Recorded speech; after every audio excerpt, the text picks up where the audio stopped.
I think most of us want to have more energy, to get past that mid-afternoon slump, to feel good as we move through the day, have enough energy to meet our goals and do the things that we want to do in life. And it's amazing news that there's a lot of things that we can do with nutrition to help support us in this, to give us that energy. So let's get into it. Tip number 1 is to focus mostly on whole foods. Think about this, for example, white bread versus a wholemeal, unprocessed sourdough. When we're including more whole grains, for example, they contain more nutrients and packaged in a different form that causes our body to digest and break them down more slowly, giving us this more slow and sustained release of energy.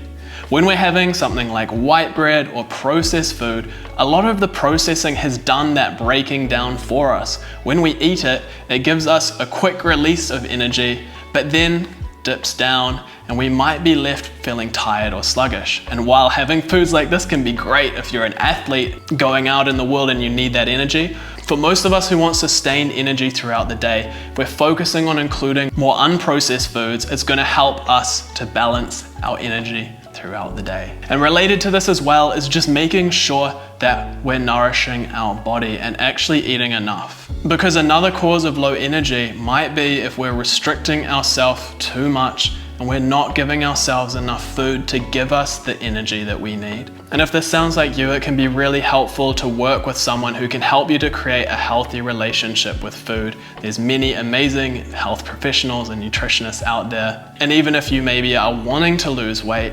focusing on nourishing yourself with healthy whole foods is still incredibly beneficial. Tip number 2, making sure we're eating enough protein. This is because protein is the most satiating macronutrient. Basically, it keeps us feeling full. Especially if we're an active person and we're wanting to build muscle, it can be beneficial to go up even towards 1.6 grams per kilogram per day. And especially if we're older as well, helping us to maintain muscle mass as we age. I don't worry too much about counting these numbers because if we're including a protein source in each meal, we're going to be getting a lot of protein every day. So when I'm creating my meals, I think about this. How can I include a good source of protein? And I'm personally plant-based, so some good plant-based sources of protein could be tofu, beans, lentils, chickpeas, some nuts and seeds. Even whole grains can contribute to our protein intake.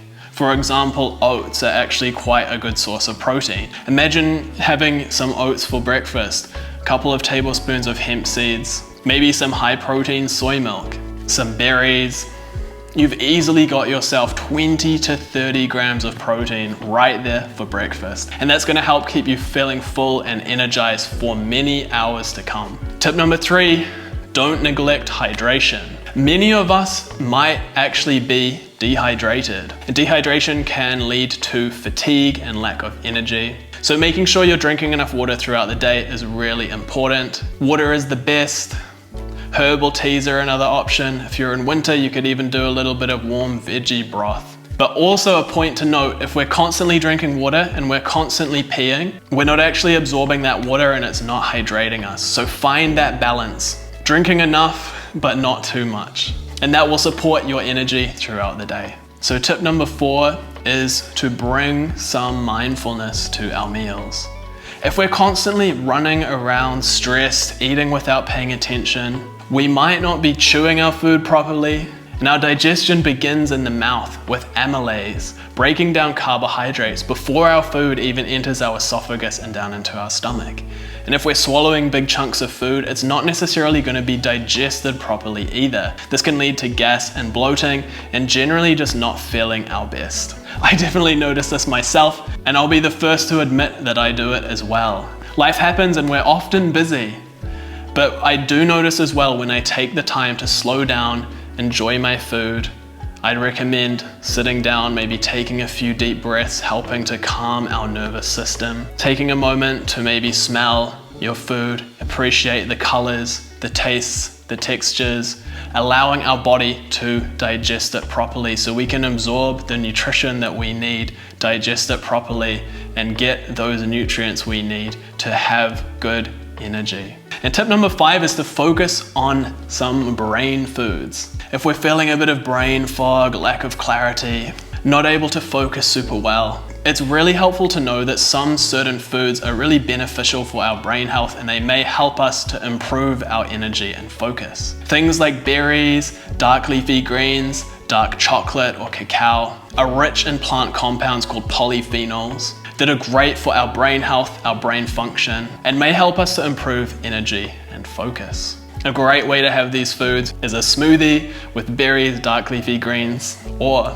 berries and cacao. This gives us a super nutrient-rich smoothie that's great for our brain health and giving us some nice sustained energy. So I hope you've enjoyed these quick tips on some things that you can do with nutrition to help support your energy levels. And if you like this video and if you want to learn more about what is maybe the healthiest fat that we can be eating that we aren't getting enough of in our modern diets, check out this video where I teach you all about that. See you soon for another video, and until then, stay healthy.